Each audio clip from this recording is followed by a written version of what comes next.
Listen, your old self is always going to be in tune with you. And this is something I like to remind people is the future version of you exists now. You are that. The past version of you exists now. You are that.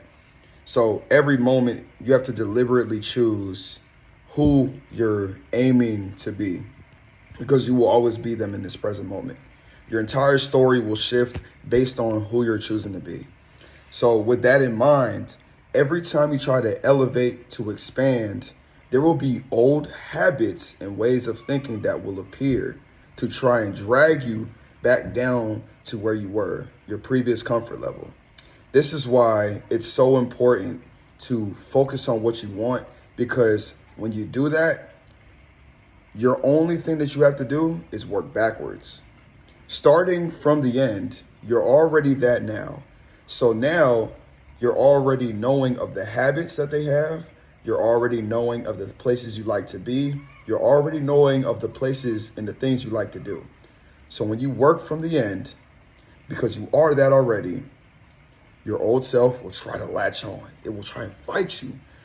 Old temptations, old relationships, they will always come back to try and put you right back in your comfort zone. Remember, there's a spiritual homeostasis, as above, so below. So your old self will try and bring you back down to that comfort level. So for instance, for me, anytime, especially this is a pattern I find all the time. Every time I want to expand my revenue or whatever it is, when I want to make more money, there's these weird instances where I start to lose money.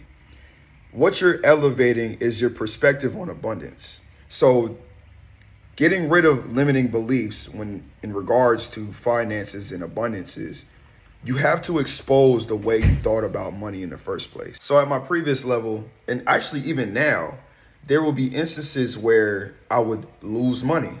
Your future self is trying to teach you this is spare change. More money, more problems, right? There is a correspondence.